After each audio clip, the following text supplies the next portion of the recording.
Man, there it is. The Jets have their new offensive coordinator, Tanner Engstrand from the Detroit Lions, right? Former passing game coordinator, also worked with tight ends. This is someone who's been labeled as a quick riser. I mean, you listen to him in press conferences. He's a really likable guy. I want to say over the last 3 days, too, he's really been the heavy favorite. I mean, we've had reporter after reporter linking the two parties, Engstrand and the Jets here, over and over. And so this is someone that Aaron Glenn knows. And one of the biggest things, or to me at least, one of the biggest takeaways that Mike Tannenbaum had when talking about and detailing the head coaching search and hiring process, one of the things that stood out about Aaron Glenn was his ability to build a staff. And obviously, we are going pretty young with this coaching staff, with Aaron Glenn. So it leads me to believe, because there's tons of offensive names out there. There was tons of different offensive coordinators. The Jets could have gone in a bunch of different directions. Granted, lots of OC jobs available, but it leaves me with this mindset. If Aaron Glenn knows how important this offensive coordinator position is, he knows he's not going to be calling plays, right? Aaron Glenn is going to, first of all, he's obviously a defensive mind, but he's stepping into that CEO style of head coach, just like Dan Campbell.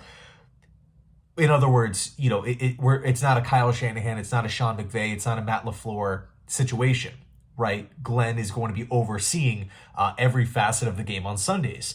So this offensive coordinator job is very, very, very big. It's not like, Joe Lombardi with the Denver Broncos, where it's like, yeah, you're the offensive coordinator, or, for example, Mike LaFleur from the Rams, but you're not calling plays. You're kind of Robin to the Batman, if that makes sense. So understanding that this offensive coordinator job is really, really big. It's a big job. There's going to be a lot of responsibilities here. And the fact that Glenn has worked with Engstrand before in the past, he's been around him, he's practiced against him. It leads me to believe that this is a preferred hire for the Jets, right? We heard some other names, right? Clint Kubiak, Nick Caley, but understanding the magnitude of this spot, understanding that Aaron Glenn has worked with Engstrand before in the past, I don't think that he's just going to be giving this out and just, with the mindset of, oh, offensive coordinator, yeah, I guess it's kind of important. Here you go. Not in the slightest, right? Especially after what happened last season with Robert Saleh and Nathaniel Hackett and Todd Downing and that whole just mess of a situation. One thing that was pretty ironic, I felt like during the Aaron Glenn press conference, he was really hitting on points that were clear weaknesses or problems with the Jets, talking about accountability, talking about leadership, talking about the team as a whole. It really feels like Aaron Glenn did his homework. He understands completely where the Jets were at last year.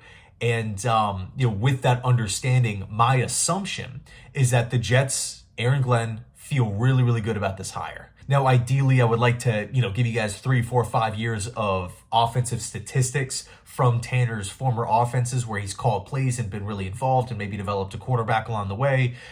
But we don't have that. We don't have that. And that's the problem with the whole bringing in the young hotshot coach.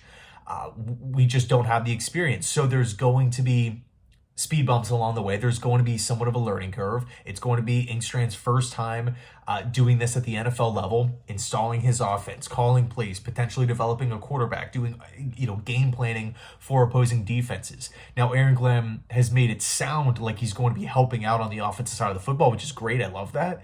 But until we actually see it unfold on Sundays, we just don't know how this offense is going to look. How well are they going to be prepared?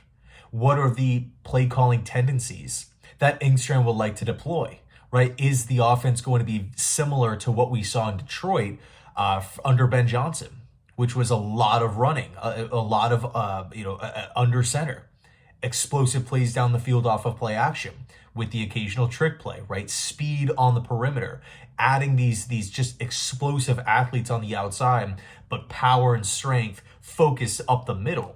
Is that with somewhat of a game manager style of quarterback where we're not so reliant on mobility and the quarterback extending the play, breaking outside the pocket and whatnot. It's really just, quarterback playing within the confines or the restraints of the offense, if you want to word it that way. What will this offense look like? So I can't wait to see how it plays out. Let me know your thoughts down below in the comment section on this. Were you hoping for maybe a little bit more experience Todd Haley was thrown out there. One guy that I was really high on and my buddy Rob was really high on was Doug Marrone. I felt like, with his offensive background, with his head coaching experience, him being from I felt like that offensive coordinator gig going to Doug Marrone made a lot of sense. Historically, it's been a pretty conservative offense, a well-balanced offense. I felt like that would have really made a lot of sense. But, of course, he's with the New England Patriots now. By the way, the Patriots are loading up with their coaching staff, bringing in tons of different guys, tons of different qualified guys. But in any case, Tanner Engstrand, the new Jets offensive coordinator. Let me know your thoughts down below. And as always, go Jets.